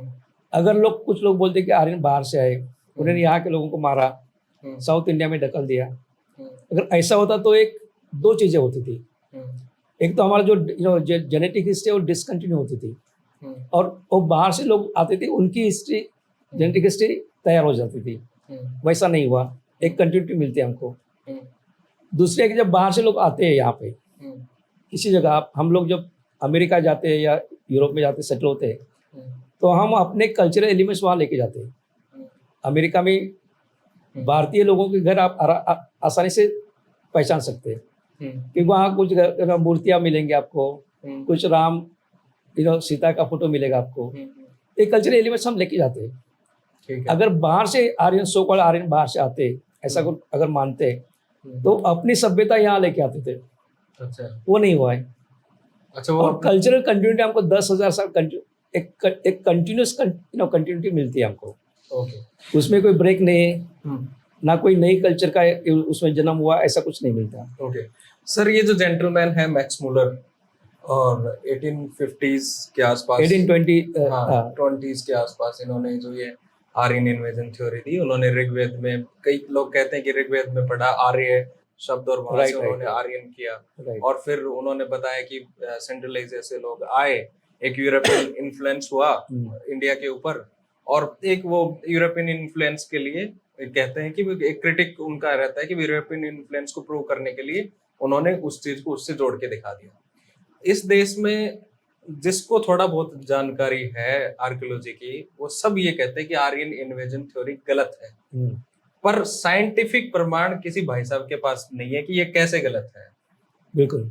तो ये साइंटिफिक, उनको आप कुछ सर्टिफिकेट तो बताओ, कि साइंटिफिक तो बताओ लॉजिकल कि ये गलत कैसे है। मतलब ये तो ठीक है कि आपने बता दिया कि ये गलत है, ये वही हो गया कि आइंस्टाइन की E=mc² गलत है, सब बोलते हैं सारा गलत है, पर उसको सही भी तो बताओ कि सही क्या है। या फिर ये एक सिर्फ क्रिटिसिज्म है, या फिर जैसे आपने कहा कि एक पर्सपेक्टिव से हम उसको गलत बताते हैं क्योंकि हम उससे कुछ अपना अलग सरोकार देखते हैं। तो ये है क्या चीज? मतलब नहीं, उसपे उसके पीछे बहुत बड़ा पॉलिटिक्स है। नहीं, वो पॉलिटिकल सिनारियो तो नहीं, है, मैं बता उसमें लॉजिक क्या है? मैं बता रहा हूँ कि ये क्यों शुरुआत हुई थी। जो मैक्स मुलर का जो ये प्रयास था वो सही था प्रयास। उन्होंने काफी अच्छा सा स्टडी करके ऋग्वेद का भी स्टडी किया, और उन्होंने उसमें जो आपने बोला आर्य शब्द आता है, उस बेसिस पे उनको लगा कि आर्य एक विकसित सभ्यता थी। और उस टाइम की मानसिकता ये थी कि यहाँ जो भी विकास हुआ वो बाहर के लोग यहाँ के किया उन्होंने, यहाँ के लोग कैपेबल नहीं है। हाँ, ऐसा मानते थे, यही मानते हैं। हाँ, exactly। तो उन्होंने ये बोला कि शायद आर्य जो आता है, शायद इसका मतलब आर्य लोग बाहर से आए होंगे और यहाँ पे उन्होंने ये विकास किया होगा। ऐसा उन्होंने अपने एक शुरुआत के स्टडी में उन्होंने ये दिया। लेकिन जो लोग बोलते कि आर्यन लोग बाहर से आए, वो मैक्स मुलर का पहला स्टडी उसको रेफर करते हैं। लेकिन बाद में मैक्स मुलर खुद ने उसने एक्सेप्ट किया कि आर्य कोई ये जनजाति नहीं थी, एक रिस्पेक्टेबल वर्ड था, उसको कोई ये नहीं करता। उसके बाद क्या हुआ कि ब्रिटिशर्स यहाँ आ गए, और ब्रिटिश लोगों ने जब यहाँ हमारे ऊपर राज करना शुरू किया, तो उन्होंने एक नैरेटिव फैला दिया कि यहाँ के बाहर के लोग आके यहाँ पे इनके ऊपर राज किया है, इन लोगों के ऊपर, और उन्होंने यहाँ पे आके प्रगति की है, तो हमारा यहाँ आना जायज है, ये उन्होंने फैला दिया। लेकिन जब बाद में जब हड़प्पा और मोहनजोदड़ो में जब एक्सकर्शन शुरू हुआ और एक बहुत ही एडवांस सिविलाइजेशन मिलने लगी, कि उतनी एडवांस सिविलाइजेशन ना यूरोप में थी ना किसी और जगह थी, इतनी एडवांस सिविलाइजेशन थी। तो फिर उनके सामने एक बड़ा क्वेश्चन मार्क आ गया। भाई, हमने तो नैरेटिव फैला दिया कि हम लोग बाहर इस कंट्री के ऊपर बाहर के लोगों ने आके राज किया है, तो फिर हमारा ये, फिर अगर ये लोगों के सामने आ जाएगा, ये जो एविडेंस हड़प्पा मोहनजोदड़ो से आ रहा है, तो शायद लोग बोलेंगे आप गलत बोल रहे हैं। तो उन्होंने क्या नैरेटिव फैला दिया कि ठीक है, यहाँ तो एविडेंस मिलता है, लेकिन ये बनाने वाले, जो सभ्यता बनाने वाले लोग थे, वो बाहर से आए। वैसे उन्होंने फिर उसको नैरेटिव जो था, जिसको आर्यन इन्वेजन या आर्यन माइग्रेशन बोला है, उसको उन्हें फॉस्टर किया आगे। उनको अपना पॉलिटिकल एंगल उसको देख रहे थे उसमें, और फिर उसने बोला कि गलत नहीं, आप बाहर से लोग आके इनके ऊपर राज किया, तो हम आके वही कर रहे हैं, ऐसा नैरेटिव फैला दिया। और बाद में वो जाने के बाद हमारे कुछ हिस्टोरियंस है कि उनका कुछ फायदा लेना था, कि अगर उनको देखे वो नैरेटिव उनको जिंदा रखना था, उनको ब्रिटिश लोगों को या जो बाहर के लोग, तो कुछ लोगों को, सबको नहीं। तो यहाँ के लोगों को उन्होंने फिर स्कॉलरशिप देना शुरू किया, आप ऐसा लिखो, हम आपको यहाँ बुलाएंगे। उस चक्कर में काफ़ी लोगों ने, जो ब्रिटिश लोगों ने जो ये किया था नैरेटिव, उसको सपोर्ट करने लगे। आप जो बोल रहे सही बोल रहे कि किसी ने इसके ऊपर साइंटिफिक एविडेंस दिया नहीं, ना हमने इसके बारे में कभी, इसके पहले आर्यन के बारे में हमने कभी बात नहीं की, क्योंकि जब तक साइंटिफिक एविडेंस नहीं होता तब तक बात करना गलत है। तो अभी जब साइंटिफिक एविडेंस आया, तो पूरी जो कौम है, पूरी हमारी जो कम्युनिटी है, तो सबको मालूम होगा कि अभी साइंटिफिक एविडेंस आया है, तो इसको ज़्यादा अभी लोग उसको ये नहीं कर सकते कि ये गलत है। उसको भी सर वो उस तरीके से मान तो नहीं रहे। जैसे ये भी कहा गया कि वो आर्यन्स अपने साथ घोड़े लेके आए, उन्होंने किंगशिप स्टार्ट किया, फिर सनौली में वो चैरियट मिलता है, जिसमें भी हम कहते हैं कि भाई वो चैरियट मिल गया, फिर हमारे को घोड़े का कंकाल नहीं मिला। वो के खच्चर पे थोड़े ना चल, खच्चर का मिला हमारे को सिनौली में। तो एक साइंटिफिक तरीके से तो हम उसको अभी भी प्रूव नहीं कर पाए हैं। और एक चीज सर ये भी है, जैसे आपने हिस्टोरियंस की भी बात करी, तो लोग ये भी कंसीडर करते हैं कि सरस्वती रिवर तो थी ही नहीं कभी। नहीं और तो जैसे वो लिखते हैं, अगर उस सरस्वती जैसे कोई रिवर थी तो वो हेलमंड स्टेट में थी, जो कि अफगानिस्तान के में था, हेलमंड प्रोविंस में। तो ये कॉन्ट्राडिक्शन क्या है सर? नहीं आपने जो पहला ये किया ना हम्म कि ये लोग आपने क्या पहले बोला था? मैंने चैरियट की बात करी, हाँ, घोड़े हाँ, लेके आए, घोड़ा हाँ, एग्जैक्टली किंग घोड़े का सिक्सर्ट बार बार करें। जिक्र आता है। हाँ आर्यन जो बोलते हैं हाँ घोड़े का जिक्र आता है। हाँ, सिनौली में हमारे को लेकिन चैरियट ये मिला। एक जो एक स्टडी हुआ था उसके बारे में लोगों को मालूम नहीं। हम्म एक साइट है सुरकोटड़ा, एक साइट है सुरकोटड़ा, सुरकोटड़ा, ओके। जो धोलावीरा साइट है उसके नजदीक साइट है। हम्म वहां पे कुछ एनिमल बोन्स मिले थे। हम्म तो एक आर्कियोजोलॉजी के एक एक्सपर्ट्स होते हैं, जोलॉजी का स्टडी करने वाले, लेकिन हम्म पुराने एनिमल्स का स्टडी करते हो, हम्म जो एक्सकर्शन में रिबेन्स मिलते हैं। हम्म तो एक हंगेरियन स्कॉलर्स थे, हम्म, बोकोनी करके, बोकोनी। बोकोनी, हम्म तो सबसे बड़े साइंटिस्ट माने जाते थे इस सब्जेक्ट में, हम्म जोलॉजी में। हम्म तो उन्होंने स्टडी करने के बाद उनका कंक्लूजन ये था कि जो कुछ बोन्स मिलते हैं सुरकोटड़ा में वो प्रॉपर डोमेस्टिकेट हॉर्स के बोन्स है, अच्छा, उन्होंने आइडेंटिफाई किया। ओके। फिर एक हार्वर्ड का एक ग्रुप आया, हम्म उन्होंने वही सैंपल्स उन्होंने स्टडी किए। हम्म उन्होंने बोला नहीं नहीं, वो जो बोको ने बोला वो गलत है, हम्म एक बोन्स है, एक डोंकी के या वाइल्ड एस है उसके बोन्स है। हम्म लेकिन उसके बाद भी हमारे जो डेक्कन कॉलेज से कुछ आर्कियोलॉजिस्ट ने स्टडी किया है, तो बोन्स मिलते हैं, ऐसा नहीं कि बोन्स नहीं है। हम्म लेकिन जैसे कैटल के बोन्स मिलते हैं हम्म या शिप गोट के बोन्स मिलते हैं, वैसे बोन्स नहीं मिलते, क्योंकि शायद शिप गोट उनके फूड का पार्ट था, हॉर्स उनके फूड का पार्ट नहीं हो सकता है, हम्म इसलिए उसके बोन्स नहीं मिलते। लेकिन बोन्स है। और दो इम्पोर्टेंट एविडेंस मैं बताना चाहूँगा इसमें। एक तो लोथल, जहाँ पे एक मैरीटाइम म्यूजियम बन रहा है गुजरात में, वहाँ पे एक्सकर्शन में एक टेराकोटा फिगरेंस मिले, हाँ, टेराकोटा मिलेगा। वो प्रॉपर हॉर्स की फिगरेंस है और हड़प्पन है वो बिल्कुल, क्योंकि धोलावीरा लोथल में सिर्फ हड़प्पन साइट ही है वो। ओके। तो एक तो वहाँ पे मिलता है, और दूसरी फिगरिन मिलते मोहनजोदड़ो में मिलती है। तो टेराकोटा फिगरेंस भी बनाए उन्होंने, इसका मतलब घोड़ा था इसलिए उन्होंने बनाया ना ये। अच्छा, वो फिगर उन्होंने घोड़ा का बिल्कुल कर रखा बिल्कुल है। बिल्कुल। ओके। लेकिन जो कन्वीनियंट है, जब कोई वो लोग मानते हैं कि आर्यन बाहर से आए, तो कुछ लोगों का ये है ना प्री कंसीव नोशन होता है कि बस इसको मानना है, साइंटिफिक जो भी एविडेंस है उसको मानना नहीं, हम बोल रहे हैं बाहर से आए, इसका मतलब बाहर से आए। ओके। देन सर, लेकिन उसमें ये नहीं करते कि वो जो बोलते हैं कि घोड़ा नहीं है, तो फिर वो रिचर्ड मेडो जो हार्वर्ड यूनिवर्सिटी का प्रोफेसर है जिसने स्टडी किया, उसका वो रेफरेंस देते हैं। और जो मानते हैं कि ये जो लोग हड़प्पन लोग यहाँ के थे, वो बोलते थे घोड़ा तो है ही, बोकोनी ने सिद्ध किया है। तो जो कन्वीनियंट है वो यूज करते हैं लोग। पर सर, जैसे धोलावीरा के वो बिल्कुल जो दहलीज पे जो इंस्क्रिप्शंस हैं, उनको तो डिसाइफर शायद अभी कोई नहीं कर पाया है। नहीं। वो, और उन पे हमने काफी रिवॉर्ड भी रखा है कि कोई इनको करे, तो इस तरीके से। दूसरा पार्ट मेरा क्वेश्चन का था कि सरस्वती रिवर। हाँ, सरस्वती रिवर का मैं बता रहा हूँ। हम्म हमारे ऋग्वेद में बार बार सरस्वती का जिक्र आता है। हम्म ऋग्वेदिक जो हमारा ग्रंथ है हम्म उसमें लगभग 71 टाइम्स उसका जिक्र है नदी का, और बहुत ही इंपॉर्टेंट नदी थी, उसका जिक्र आता है। और उसका उन्होंने लोकेशन दिया है सर इसमें ऋग्वेदिक टेक्स्ट में, कि वो हिमालय जो वहाँ से उगम पाती है, हिमालय का भी जिक्र आता है उसमें।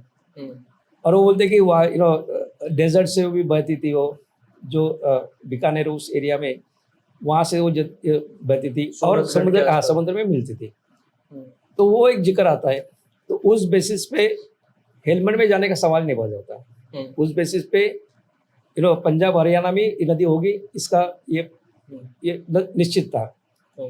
फिर रिसेंटली नहीं 10-12 साल हो गए, ISRO, Indian Space Research Organisation, उन्होंने सैटेलाइट इमेजरी का ये किया, उन्होंने स्टडी किया पूरा प्रॉपरली, उन्होंने उस एरिया का पूरा सैटेलाइट इमेजरी तैयार की, उसका स्टडी किया, और पूरा ड्राई कोर्स उनको वहाँ से मिला है।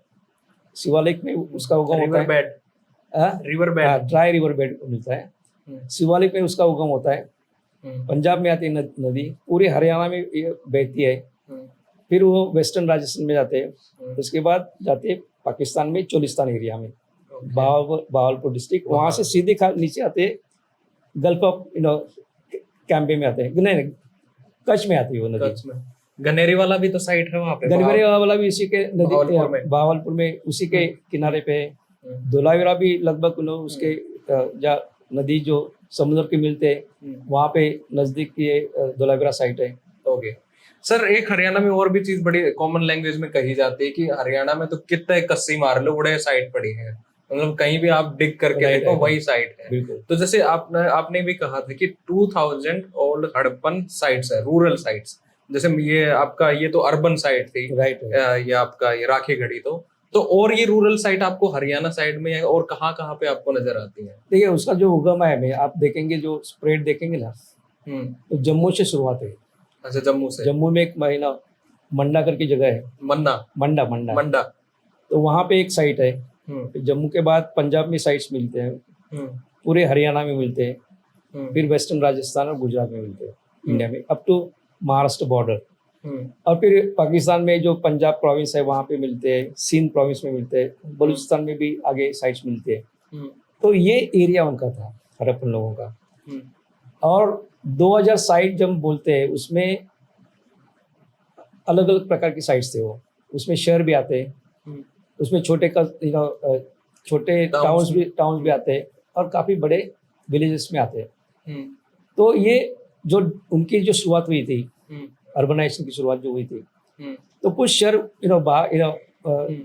विकसित हो रहे थे। तो जब शहर विकसित होता है उसको सपोर्ट चाहिए, तो उसके आजू बाजू में सेटलमेंट्स थे, वो सब ग्रामीण सभ्यता के लोग थे या ग्रामीण सेटलमेंट्स थे। तो उनका और ये शहर का एक some kind of symbiotic relation शुरू हो गया। जैसे अभी दिल्ली में यहाँ के लोग तो खेती नहीं करते, दिल्ली के लोग, तो अनाज वो बाहर से आएगा, हरियाणा से आएगा, पंजाब से आएगा, वो सपोर्ट सिस्टम हो जाए उनको। वो सिस्टम हड़प्पन लोगों ने शुरुआत की थी। ओके, इसलिए हमको बड़े पैमाने पे एग्रीकल्चर सेटलमेंट्स मिलते हैं और छोटे पैमाने पे टाउन्स और सिटीज मिलते हैं। ओके, तो सर ये दृश्यावटी रिवर उसके ऊपर नदी थी, सरस्वती के ऊपर नदी थी। अच्छा, वहाँ पे ये सारे दृश्यावती का भी जिक्र आता है इसमें, अपने ऋग्वेदिक टेक्स्ट में। ओके, और वो नदी राखीगढ़ी के नजदीक थी। अच्छा, वहाँ पे नजदीक थी। Okay, Aryan, he also want to ask एक क्वेश्चन याद है जो हड़प्पन सिविलाइजेशन उसकी स्क्रिप्ट को लेकर काफी क्वेश्चन आते हैं। तो एक तो जैसे इजिप्शियन सिविलाइजेशन है, मेसोपोटामियन सिविलाइजेशन है, उनकी स्क्रिप्ट डिसाइफर हो चुके हैं, पर जैसे हड़प्पन सिविलाइजेशन एक तो वो बहुत मुश्किल है डिसाइफर करना, और दूसरा मैं ये पूछना चाहता था, जैसे रिसेंटली स्टैलिन जो है तमिलनाडु के सीएम, उन्होंने भी अवार्ड रखा है कि जो भी इंडस वैली सिविलाइजेशन को डिसाइफर करेगा उनको $1 मिलियन टाइप कुछ रिवॉर्ड देंगे। राइट। तो जो साउथ में जो हड़प्पन सिविलाइजेशन है उसका क्या सिग्निफिकेंस है, वहाँ पे वो क्यों करना चाहते हैं? नहीं, साउथ इंडिया में हड़प्पन सिविलाइजेशन का कोई एविडेंस नहीं मिलता। वहाँ पे हड़प्पन लोगों का प्रभाव था। महाराष्ट्र तक हड़प्पन सभ्यता के एविडेंस मिलते हैं, वहाँ तक सेटलमेंट्स थे उनके, लेकिन उन्होंने इतनी जबरदस्त अपना विकास किया था, साइंस एंड टेक्नोलॉजी में इतना जबरदस्त विकास किया, वो सभी जगह फैलने लगे। वो जो लोग जिसको हम रीजनल कल्चर बोलते हैं, उन लोगों ने हड़प्पन लोगों से काफ़ी आइडियाज़ लिए, उनसे उन्होंने विकास किया है। तो वो प्रभाव तमिलनाडु तक मिलता है, उसका सभ्यता का एविडेंस नहीं मिलता वहाँ पे। एक्चुअली लोग वहाँ पे नहीं थे हड़प्पन लोग। दूसरी बात है कि जो हड़प्पा इन लोगों की जो लिपि है, वो लिपि बिल्कुल अलग ही है। जो इजिप्ट में मिला है, मेसोपोटामिया में जो मिला है, उनको एक रोजेटा स्टोन मिला था। जब नेपोलियन ने इजिप्ट के ऊपर आक्रमण किया था, तो वो अपने हिस्टोरियंस लेके आए थे, तो उस टाइम उनको एक रोजेटा स्टोन मिला था। तो उस स्टोन पे एक ही मैटर 3 डिफरेंट स्क्रिप्ट में लिखा गया था। ओहो, और उसमें से एक स्क्रिप्ट जानते थे लोग, उसका आधार लेके 2 बाकी स्क्रिप्ट का उन्होंने एक डिसाइफरमेंट किया उसका। वैसे उनका मेसोपोटामियन स्क्रिप्ट का भी उन्होंने डिसाइफरमेंट किया, और इजिप्शियन स्क्रिप्ट का भी डिसाइफरमेंट किया। अभी तक हमको उस प्रकार का एविडेंस नहीं मिलता हड़प्पन इसमें। दूसरा जो मेन इश्यू है कि हमारे अभी तक एक बड़े पैमाने पे इंस्क्रिप्शन मिलना चाहिए। छोटे छोटे कुछ सील्स में अक्षर अक्षर मिलते हैं, कुछ उनके पॉटरी के ऊपर अक्षर मिलते हैं, लेकिन एक बड़ा मैटर नहीं मिलता हमको। तो जब तक ये नया ये एविडेंस नहीं मिलेगा हमको, तो शायद तब तक हम लोग शायद इसका डिसाइफर करना बहुत मुश्किल है। कुछ लोगों ने अपनी ज़िंदगी पूरी ज़िंदगी इसको स्टडी करने में ये किया है, और अल्टीमेटली वो उन्होंने हाथ ऊपर किया कि भाई हम उसको डिसाइफर नहीं कर पाएंगे क्योंकि कोई स्टार्टिंग पॉइंट मिल नहीं रहा है। तो एक ही ये है कि अलग अलग जो डिसिप्लिन के लोग इकट्ठा आके उसके ऊपर स्टडी करना चाहिए। उसमें आर्कियोलॉजिस्ट होना चाहिए, एंथ्रोपोलॉजिस्ट होना चाहिए, उसमें लिंग्विस्ट होना चाहिए, ग्रामर की जो जानकारी वो होना चाहिए, संस्कृत जो जानते हैं वो भी होना चाहिए, कंप्यूटर का भी, एआई का भी इस्तेमाल कर सकते हैं अभी। तो ये लोग आके अगर उसके ऊपर काम करेंगे मिल के, तो ये कुछ कुछ रिजल्ट्स निकाल सकते हैं।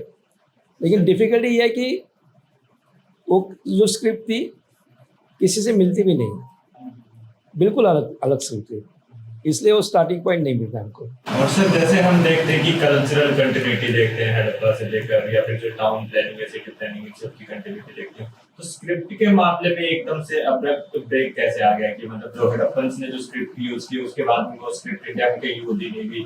ऐसा हुआ कि देखो उन्होंने जो स्क्रिप्ट डेवलप की थी ना, राइटिंग सिस्टम, इन्होंने हड़प्पन लोगों ने बड़े पैमाने पे अपने कॉन्टैक्ट्स इंडिया के बाहर उन्होंने एस्टेब्लिश किए थे।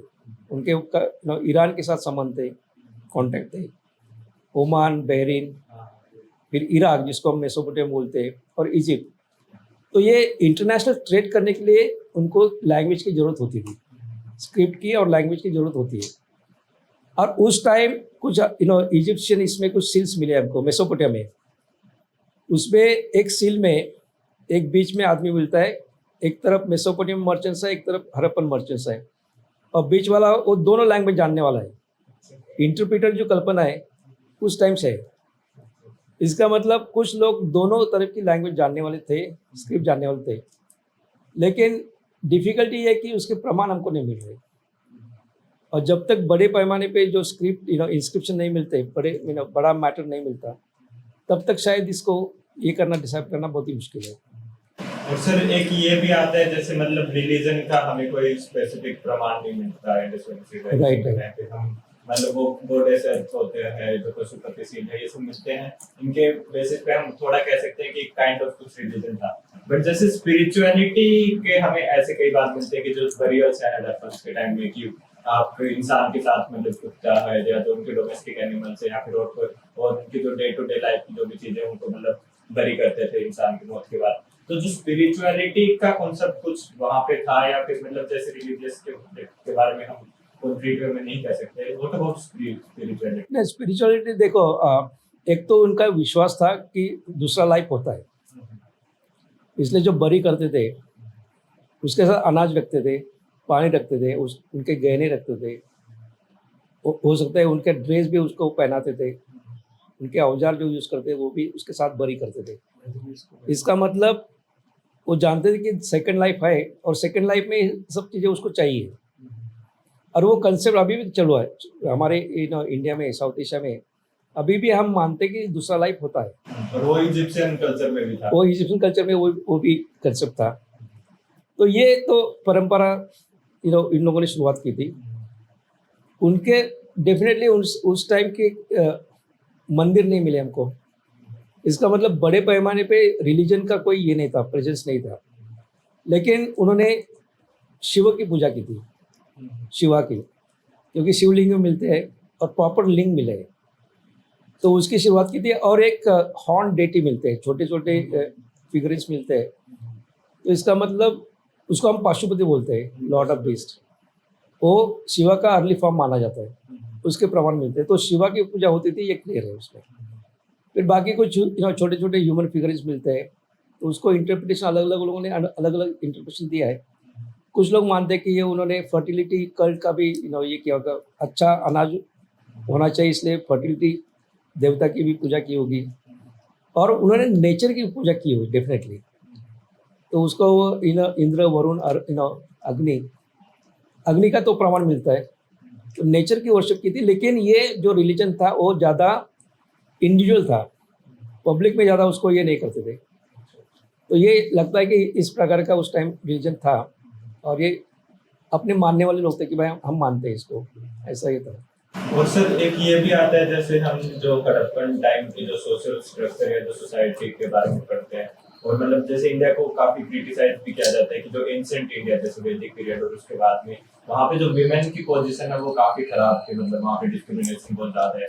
पर जो हम हड़प्पन सिविलाइजेशन के बारे में पढ़ते हैं तो हम देखते हैं कि वहाँ पे विमेन काफी एक्टिव रोल प्ले करती हैं, और इवन जैसे जो कॉस्मेटिक्स जैसे काजल हो गई, ये सब इनके भी evidence मेकअप्स हैं। And all. बिल्कुल। तो विमेन का मतलब क्या रोल था और क्या पोजीशन थी उस टाइम में, अगर कुछ डिफरेंस हुआ है तो? उसका डायरेक्ट प्रमाण तो नहीं मिलता हमको, लेकिन जो बरियर्स हमने एक्सकट किया ना, उसमें हम देखा सिमेट्री के बीच में कुछ वीमेन के हमको बरियर्स मिले, बीच में उन्होंने उनको बरी किया। इसका मतलब उनकी पोजीशन उसे पता था कि इम्पोर्टेंट पोजीशन थी।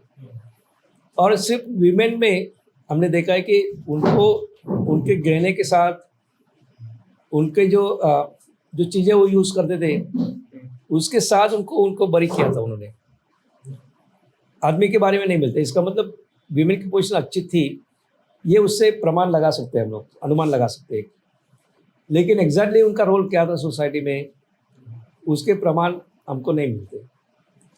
लेकिन इससे हम बता सकते हैं कि वुमेन की पोजीशन बहुत अच्छी थी और शायद इम्पोर्टेंट रोल वो प्ले करते थे, इतना हम बता सकते हैं इस स्टेज पे। और सर जो मतलब जो जैसे कपड़े बनाने, जैसे जो पेस्ट वाले उसमें वो पहनते हैं वो फ्लावर्स वगैरह, तो मतलब वो जैसे वो टेक्निक मतलब कितनी एडवांस थी हड़प्पन के टाइम में, क्योंकि वो फॉलो होती है बाद में वैदिक टाइम में भी और बाद में भी कि जो इंडिया का साइंटिफिक एडवांसमेंट था उस टाइम पे, वो कैसे टाइप का एडवांसमेंट था? नहीं, उन्होंने देखा सबसे प्राचीन जो कॉटन का एविडेंस है वो भारत से मिलता है। मेरगढ़ जो साइट है वहाँ पे 7000 BC का कॉटन का एविडेंस मिल रहा है, कपास का एविडेंस। और उसके बाद फिर ये लोगों ने उससे थ्रेड बना के उसका टेक्सटाइल बनाया था, इसके प्रमाण मिलते हैं। तो ये शुरुआत तो हम लोगों ने की थी। और कुछ जो सो कॉल्ड प्रीस्ट किंग है उसके ऊपर जो शॉल लाइक गारमेंट है उसके ऊपर कुछ पैटर्न्स दिखते थे। तो प्रिंटिंग का भी शायद उन्होंने विकास किया होगा, उस बेसिस पे हम ये अनुमान लगा सकते हैं।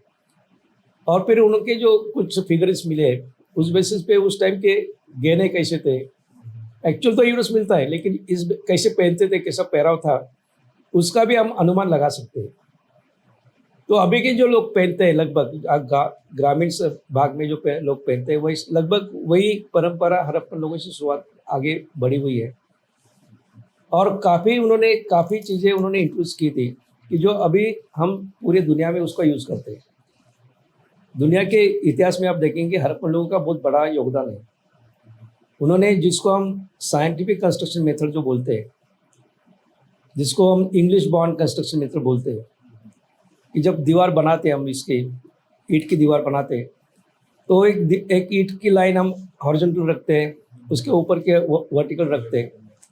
ये जो इसको साइंटिफिक मेथड बोलते हैं कंस्ट्रक्शन के। इंग्लिश लोगों को काफ़ी देर तक उसके मालूम नहीं था, लेकिन फिर भी हम उसको इंग्लिश बॉन्ड बोलते हैं। उसकी शुरुआत लगभग 5000 साल पहले हुई थी भारत में। अच्छा। तो हम हमेशा मानते हैं उसको इंग्लिश बॉन्ड के बजाय उसको हड़प्पन बॉन्ड बोलना चाहिए। तो ये उनका बड़ा कॉन्ट्रीब्यूशन है दुनिया के इतिहास में। साइंस एंड टेक्नोलॉजी के बारे में सोचेंगे तो ये सबसे बड़ा उनका योगदान है। ओके। फिर जो हेल्थ साइंस है जिसको अब अभी दुनिया मानते हैं, योग साइंस, मेडिटेशन, उसकी शुरुआत हड़प्पन लोगों ने की थी। उसके प्रमाण मिले, फिगर्स मिले हमको, डिफरेंट योगिक पोस्चर के फिगर्स मिले उसमें। तो वो शुरुआत की थी। और उनके शहर इतने स्वच्छ थे, आज हमको स्वच्छ भारत अभियान चलाना पड़ता है, लेकिन हड़प्पन लोग जिसको मैं मानता हूँ कि हड़प्पन लोग they are the founders of the Indian culture. उसी की परंपरा हम लोग आगे बढ़ा रहे, सिर्फ हरियाणा में नहीं, पूरे इंडिया में। ओके, ये है। तो सर तो ये जो उन्होंने ये किया था कि उन्हें शुरुआत की थी इसकी। तो ये प्रमाण हमको जो मिलते हैं उसी से एक कंटिन्यूटी हमको देखने के लिए मिलती है। 5000 साल पुरानी कंटिन्यूटी। तो काफ़ी बड़ा योगदान है इनका। एक मैं एग्जांपल दूंगा कि दुनिया ने वो नॉलेज कैसा लिया है। ट्रेड के बारे में हम हमेशा बोलते हैं।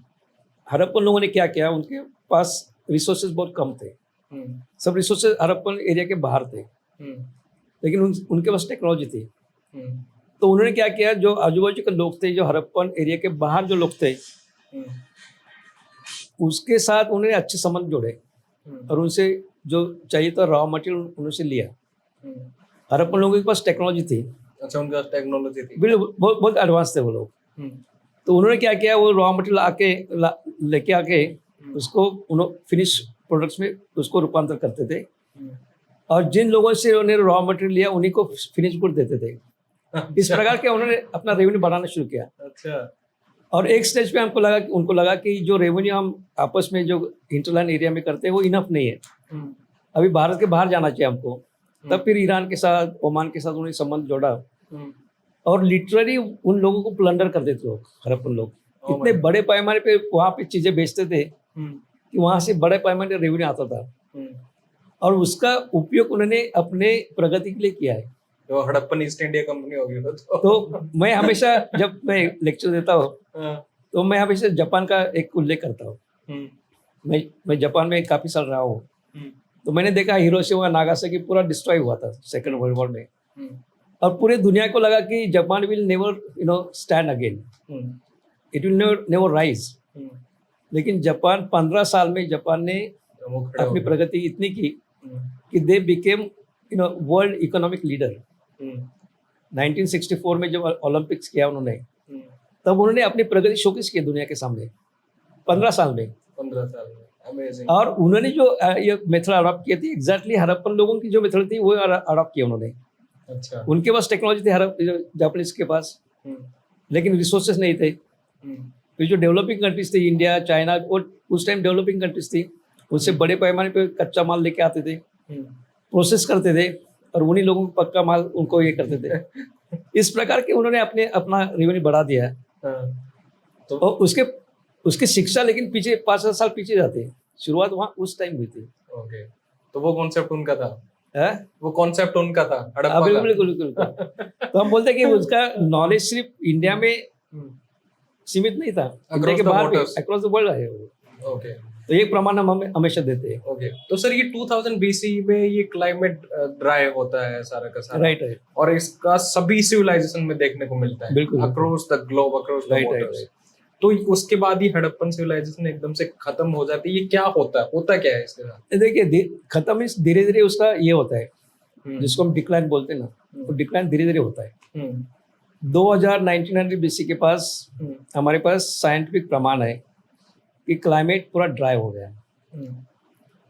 सिर्फ इंडिया में नहीं, हमारे पास डेटा दुनिया के अलग अलग जगह से डेटा है हमारे पास, चाइना से, मंगोलिया से, यूरोप से, वेस्ट एशिया से भी है हमारे पास डेटा। तो सब जगह लगता है कि 1900 या 2000 के पास क्लाइमेट वाज बिकमिंग ड्राई, और उसका असर काफ़ी हुआ था। उसका ये असर हुआ कि उनके जो एग्रीकल्चर बेस था अपन लोगों का, से 1900 BC के पास लगभग जो मेजर सिविलाइजेशन थे वो कोलैप्स होने लगे, या उनका ह्रास होने लगा। तो क्लियर है, मेसोपोटामिया में भी वो शुरुआत हो गई, इजिप्ट में हो गई, और हड़प्पन इसमें भी शुरुआत हो गई थी। लेकिन यहाँ पे जब हम स्टडी करते हैं डिटेल में, तब हम देखते हैं कि उनका जो एग्रीकल्चर बेस था उनको छोड़ना पड़ा। और हरियाणा जो सरस्वती बेसिन है और इंडस बेसिन, ये पूरा एग्रीकल्चर बेस था उनका। तो वहाँ से धीरे धीरे वो लोग जाने लगे, धीरे धीरे सब एक साथ नहीं गए। दूसरा, उनका जो रेवेन्यू का सबसे बड़ा जो जरिया था वो इंटरनेशनल ट्रेड। और उस टाइम से सी लेवल नीचे गया 2019 के ईसा पूर्व आसपास। उसके प्रमाण हमको गुजरात में मिलते हैं, सौराष्ट्र में सी लेवल नीचे गया। तो उसका क्या हुआ, उन्होंने जो डॉकयार्ड बनाया था लोथल में, वो यूज नहीं कर पाए। अब पानी ले लीजिए। फिर उनके पास ये थे अलग अलग उनके लगभग 32 पोर्ट्स हमने आइडेंटिफाई किया आप लोगों ने बस। तो उनका यूज उन्होंने इंटरनेशनल ट्रेड करने के लिए यूज किया था उन्होंने। पानी नीचे जाने से, समुद्र के लेवल नीचे जाने से सब निकामी हो गए, वो यूज नहीं कर पाए। और सबसे बड़ा जो रेवेन्यू आता था वो बाहर से आता था, जिसका यूज उन्होंने अपने डेवलपमेंट पे किया था, वो रेवेन्यू कम हो गया, लगभग स्टॉप हो गया। तो नेचुरली उनकी इकोनॉमिक कंडीशन थोड़ा ये पतली हो गई, और फिर वो अर्बनाइजेशन फिर डेवलप करना उनके लिए मुश्किल था, इसलिए इनका सिविलाइजेशन का ह्रास हो गया या उसको डिक्लाइन। तो वो गए कहाँ फिर, लोग बाग कहाँ चले गए नहीं, देखो फिर अलग अलग जगह फैलने लगे वो। कुछ लोग गंगा गंगा बेसिन में चले गए, कुछ सेंट्रल इंडिया में गए, कुछ डेक्कन रीजन में गए, कुछ अफगानिस्तान उस एरिया में गए। पर हड़प्पन एरिया के बाहर जिसको हम अर्ली एग्रीकल्चर सेटलमेंट्स है ना, वो थे, रीजनल कल्चर थे वहाँ पे। तो ये लोग वहाँ जाके रीजनल कल्चर्स में मिक्स हो गए, फिर वहाँ पे अपनी जो ट्रेडिशन थी, साइंस एंड टेक्नोलॉजी की ट्रेडिशन थी या बाकी जो कल्चरल ट्रेडिशन थे, वहाँ पे उन्होंने वो कंटिन्यू रखे, फिर वहाँ पे आगे वो बढ़ते गए फिर, और वैसे फिर अभी तक वो कंटिन्यूटी हमको मिलती है। तो लोग मरे नहीं या कुछ हुआ नहीं उनको, एक ऐसे बिखर गए, माइग्रेट हो गए और लोकल कल्चर के साथ मिक्स होते गए। और उसमें फिर सभी जगह हो गया, तो सभी जगह होने से हड़प्पन एलिमेंट सभी जगह आने लगे फिर, क्योंकि वो साइंस एंड टेक्नोलॉजी वहाँ लेके गए, अपनी कल्चर वहाँ लेके गए वो, और फिर उसके बाद फिर वो कंटिन्यूटी होते गए वहाँ पे। तो ये बहुत इम्पोर्टेंट है। लोगों को एक शायद मिसअंडरस्टैंडिंग कि हड़प्पन लोगों का पूरा डिक्लाइन हो गया और नष्ट हो गए, ऐसा नहीं। उनकी लीगेसी अभी भी कायम है, और हम देख सकते हैं, जैसे मैं राखीगढ़ी का जो जिक्र किया, ये जो प्रमाण मिलते हैं राखीगढ़ी में अभी भी, उसकी परंपरा हड़प्पन काल में जाते हैं पीछे। तो ये ऐसा हुआ इसमें। तो सर एक जैसे ये भी बात कर रहे थे कि ऋग्वेदा और वैदिक जो उनकी जो लैंग्वेज संस्कृत थी, और वो हड़प्पन टाइम के आसपास ही लिखे गए थे, और पर उसमें हड़प्पन साइट्स में कहीं भी संस्कृत का या ऐसा कुछ हमारे को भी नहीं मिला। तो ये क्या सीन है? नहीं, तो लैंग्वेज के बारे में जानकारी नहीं हमको, उनकी लैंग्वेज कौन सी थी, ना उसके स्क्रिप्ट के बारे में जानकारी। लेकिन मैं मानता हूँ, मेरा और कुछ गिने चुने आर्कियोलॉजिस्ट है, जैसे बीबी लाल है, या जिन्होंने कालीबंगान का एक्सकर्शन किया था, एक RS बीस्ट है जिन्होंने धोलावीरा का एक्सकर्शन किया था, मैं वो, हम मानते हैं कि हड़प्पन लोग ही वैदिक लोग थे। अच्छा। क्योंकि जो डिस्क्रिप्शन आता है इसमें, वो उसको एक परफेक्टली हड़प्पन लोगों के साथ मिलता है, उसके साथ प्रमाण मिलते हैं हड़प्पन लोगों में। देखिए उसका सप्त सिंधु में उनका ये था, उनके बड़े पैमाने पे सेटलमेंट्स थी, जो सो कॉल्ड आर्यन, ऋग्वेदिक आर्यंस। तो वहाँ पे एविडेंस, आर्कियोलॉजिकल एविडेंस मिलता है क्या, कि सिर्फ हड़प्पन सभ्यता का एविडेंस मिलता है। उसमें अग्नि पूजा का एविडेंस आता है, सिर्फ उस एरिया में जो सेटलमेंट्स है सरस्वती बेसिन में, उसमें अग्नि पूजा का एविडेंस मिलता है। धोलावीरा इसमें मिला है हमको, राखीगढ़ी में मिला है, कालीबंगा में मिला है। फिर उसमें एक इम्पोर्टेंट एक एविडेंस आता है या जिक्र आता है कि जो टिपिकल सिटी थी, उसके 3 पार्ट बनाते थे। अच्छा। और उसके प्रमाण सिर्फ धोलावीरा में मिला है, जो हड़प्पा सभ्यता का एक बड़ा शहर था। बाकी किसी ब्रेड में मिलता नहीं। मैंने हॉर्स के बारे में बताया, हॉर्स का प्रमाण है, ये डेफिनेटली है, हम ये नहीं बोलते कि नहीं था, उसका यूज अलग था, लेकिन हॉर्स के प्रमाण मिलते हैं। फिर अग्नि पूजा का प्रमाण मिलते हैं, शिव की पूजा करते मतलब शिव, मतलब एक वो उस तरीके के शिवलिंग मिलते हैं। अब वो नहीं पता शिव पूजा है ये क्या है, जो भी बिल्कुल जो भी है, लेकिन प्रमाण तो मिलते हैं। उसकी शुरुआत तो उसी से वहीं पे हुआ है ना। ओके। बाकी मैंने सुना रिसेंटली आप लोग बड़े पैसे वैसे वाले हो गए हो, भगवान बोल रहा हूँ, सरकार ने आपको इतना बजट दे दिया है, अब तो पूरा का पूरा ये राखीगढ़ी और इन सब के लिए। नहीं देखिए, अभी तो पहली बार मैंने सुना कि भी सरकार की तरफ से अच्छा बजट आ रहा है किसी चीज के लिए। नहीं, अभी देखिए गवर्नमेंट को लगा कि जो इम्पोर्टेंट साइट्स हैं, उन्होंने कुछ आइकॉनिक साइट्स आइडेंटिफाई किए हैं। एक साउथ इंडिया में है, एक हस्तिनापुर है, धोलावीरा है, राखीगढ़ी है। तो उनको लगा कि ये साइट्स को अगर अच्छा सा उसके स्टडी करेंगे और उसको डेवलप करेंगे from tourism point of view, तो काफ़ी रेवेन्यू हम जनरेट कर सकते हैं देश के लिए। काफ़ी बड़े पैमाने बाहर के लोग आ सकते हैं और देखने के लिए आ सकते हैं। और हमारे पास इतना खजाना है, ये कल्चर का खजाना इतना है कि हम अगर उसको डेवलप करेंगे तो दुनिया के लोग यहाँ के उसको ये कर सकते हैं, हमारा खजाना और ज्यादा भर सकता ज़्यादा है। बिल्कुल गवर्नमेंट का खजाना बढ़ सकता है, हमारा खजाना बढ़ सकता है हम्म, और विकास के लिए उसका यूज़ कर सकते हैं हम लोग। एग्जैक्टली। और कुछ कंट्री की इकोनॉमी सिर्फ टूरिज्म के ऊपर है, बहुत कंट्रीज जैसे यूरोपियन इजिप्ट इजिप्ट आप देखिए, ग्रीस देखिए, इटली देखिए आप। श्रीलंका वगैरह और ये जितना है। हाँ, तो अगर हम लोग भी उसको अच्छा से टैप करेंगे, उसको डेवलप करेंगे, तो हम भी उसको काफ़ी अच्छा सा रेवेन्यू जनरेट कर सकते हैं। ओके। तो ये अगर लोगों को एक मिसअंडरस्टैंडिंग है कि ये जो सरकार कर रही है वो नहीं नहीं, मिसअंडरस्टैंडिंग नहीं, नहीं, नहीं। अच्छी बात है ये। अच्छी बात है। हाँ हाँ हाँ, नहीं मिसअंडरस्टैंडिंग नहीं, देखिए कुछ लोगों को बोलता है कि ये क्यों इसका खुदाई स्टडी करके में- क्या फायदा है। हाँ सर, इसका फायदा बता दो एक बार, क्यों हम ढूंढते हैं, क्यों खोदते हैं, नहीं क्यों ढूंढते हैं, क्या नहीं, क्या मिलता है दो तीन उससे चीजें हैं हमें? उसमें। एक तो हम लोगों हमारी क्यूरियोसिटी होती है कि हमारे पूर्वज कौन थे, उसके बारे में क्यूरियोसिटी है, उसके बारे में हम जानने की कोशिश करते हैं। उन्होंने जो साइंस एंड टेक्नोलॉजी डेवलप की थी वो अभी भी हम यूज़ करते हैं उसको। हड़प्पन साइंस एंड टेक्नोलॉजी अभी भी हम लोग यूज़ करते हैं। उस टाइम उन्होंने जो डेवलपमेंट की थी, टेक्नोलॉजिकल डेवलपमेंट, उसका रिलेवेंस अभी भी है। अगर उसको हम प्रॉपरली उसका स्टडी करेंगे, साइंस एंड टेक्नोलॉजी के बारे में प्रॉपरली हम उसका रिकन्स्ट्रक्ट करेंगे, तो जो लोग उसके ऊपर डिपेंडेंट है, जैसे अभी कुमार है फॉर एग्जांपल, अभी भी पॉटरी बनाते हैं, उनकी उपजीविका उसी के ऊपर डिपेंडेंट है। और वो अर्थन पॉट्स बिल्कुल सिमिलर है, लेकिन उसकी टेक्नोलॉजी इतनी एडवांस नहीं थी कि जो हड़प्पन लोगों की थी। ओके। तो हम जानते हैं कि हड़प्पन लोगों की टेक्नोलॉजी थी क्या थी, वो हम लोगों को बता सकते हैं, भाई ये टेक्नोलॉजी यूज करो, अपना प्रोडक्ट बेहतर करो, उसको अच्छा मार्केट, उसको अच्छा आपको प्राइस मिल सकता है, तो समाज के लिए उसका यूज कर सकते हैं हम लोग।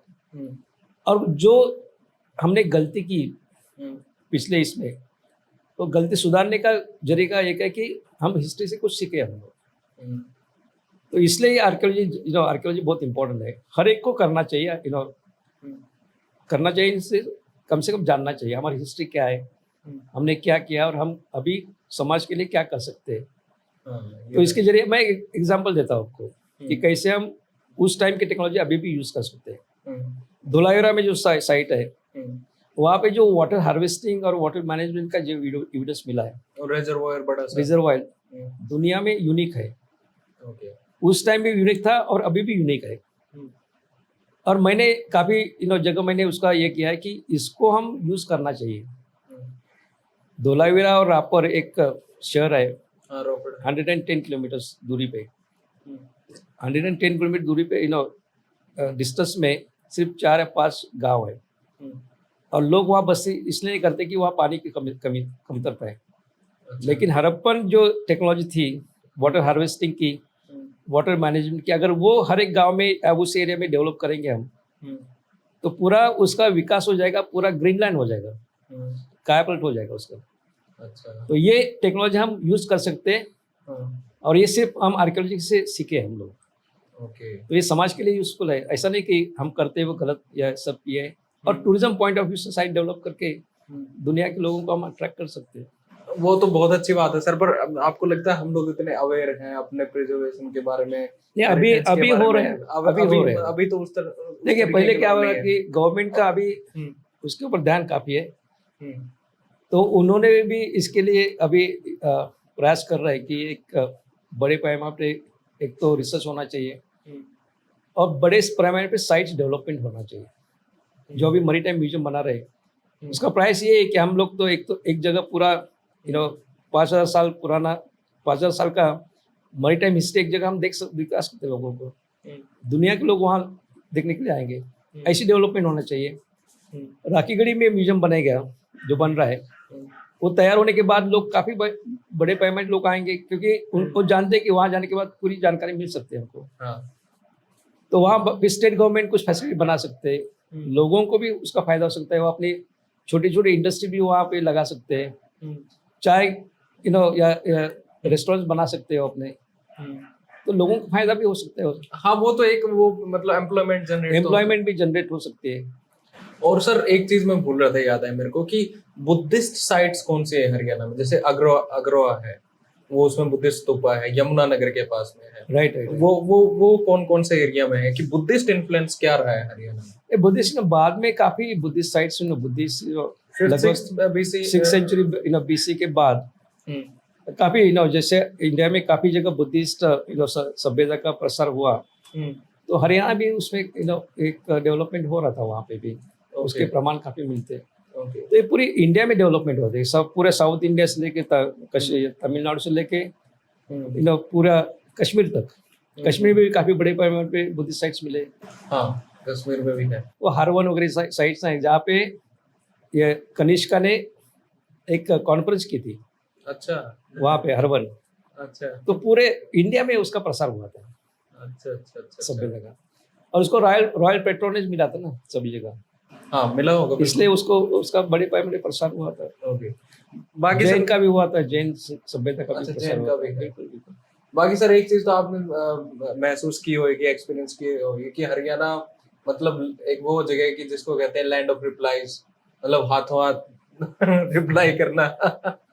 वैसे भी लड़ाकू रूप से भी, तो यहाँ पे इतना ज्यादा सारा सीन है कि यहाँ बुद्धिस्ट भी आ ली, या महाभारत भी हो लिया, या हड़प्पा भी है, फिर भी आज के लोग जो हैं वो भी एक अलग किस्म के हैं। तो आप कैसे देखते हैं ये पूरा सार सबको मिला के? सब देखो, इंडिया में सबसे जो फर्टाइल एरिया है वो हरियाणा का है। हाँ, पंजाब हरियाणा का वो सबसे फर्टाइल एरिया है। जमीन बहुत सुपीक है वहाँ पे, काफी पानी भी बहुत है, तो एग्रीकल्चर बेस्ड शुरू से है वहाँ पे, तो इम्पोर्टेंस तो शुरू से है उसका।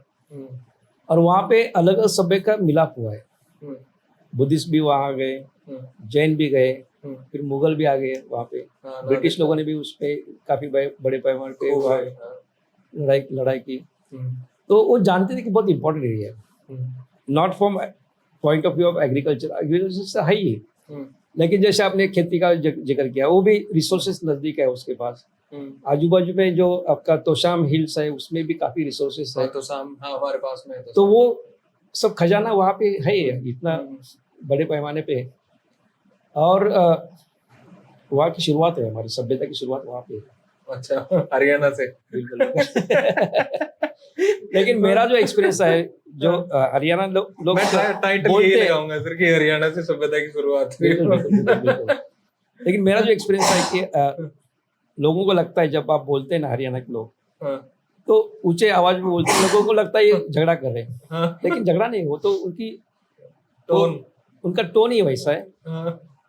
और इतने प्रेमी लोग होते हैं, क्योंकि हमने काफी साल, हमने लगभग 16-17 साल हमने काम किया हरियाणा में, तो हम जानते हैं कि लोग काफी अच्छे लोग हैं। लेकिन वो मिसअंडरस्टैंडिंग लोगों की, भाई ये झगड़ा लोग है, ये ऐसे नहीं है वैसे। अच्छा, वो मतलब वो बाहर का अलग है, बाहर का अलग है, अंदर का सिस्टम अलग है। ओके।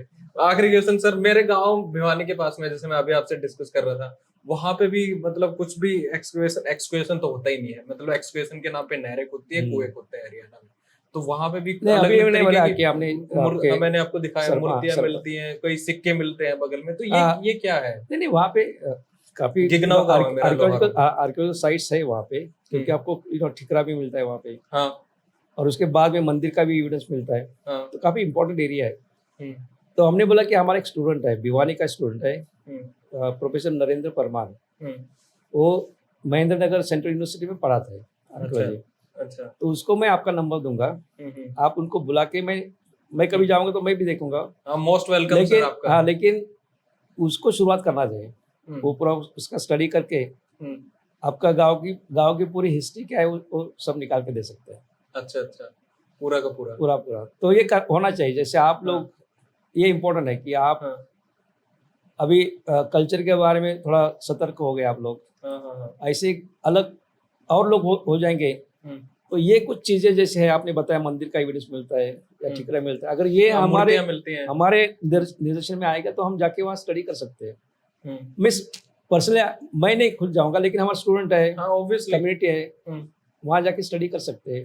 तो पूरा जो खजाना है हम उसका स्टडी कर सकते हैं, और उसका इम्पोर्टेंस लोगों के सामने ला सकते हैं। हम लोग उस गांव का इतिहास हम लिख सकते हैं, तो बहुत बड़ा हो। अगर गांव का इतिहास लिखते रहेंगे तो पूरा भारत का इतिहास हम पूरा अच्छा से लिख सकते हैं।